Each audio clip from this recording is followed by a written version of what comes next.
You likely know her from the 27 years she anchored the evening news here at 5 on Your Side. Karen Foss became a household name in St. Louis, sharing stories of the people and the community.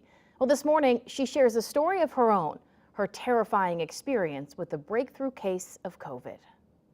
I was reading a paper, so I was still for a couple of hours, and I started to get up, and I couldn't hold my own weight. I was so weak in the knees.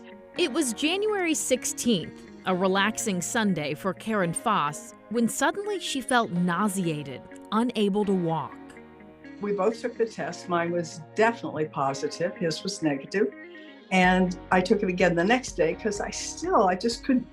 I thought, I've been vaccinated. I've had the booster. How could this be happening? Foss journaled about her experience each day. This is my latest painting, and it may be a while before I get back to work. COVID has leveled me. It came on suddenly and not as I had read about. Here's how it started for me. After a busy, productive few days, suddenly on Sunday, I could barely stand up. I was weak and achy. My eyes were itchy. My nose was running. I was nauseated and I had a headache. My temperature topped 101 Sunday night and my blood oxygen level was in the 80s. By day 3, Foss felt horrible. A barking cough, chills, pressure in her chest, exhaustion. But dealing with insomnia, she couldn't sleep. Following the advice of friends, she went to the ER and received a monoclonal antibody treatment. She wrote that 10 hours later, she was feeling much better. Back at home, she was on supplemental oxygen. I was 24/7 for 3 days on the oxygen and then 2 more nights. And that probably kept me out of the hospital. Can I ask you why you wanted to share your story, why you felt compelled to share your story?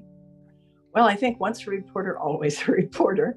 And I knew that I was living an experience that many people were talking about, wondering about. Knowledge is power, right? I believe knowledge is power. I've always been that way. And that's an argument I've had many times. I believe in sharing information and letting people draw their own conclusions from it. 3 weeks after her initial infection, Foss said she's still experiencing exhaustion and brain fog.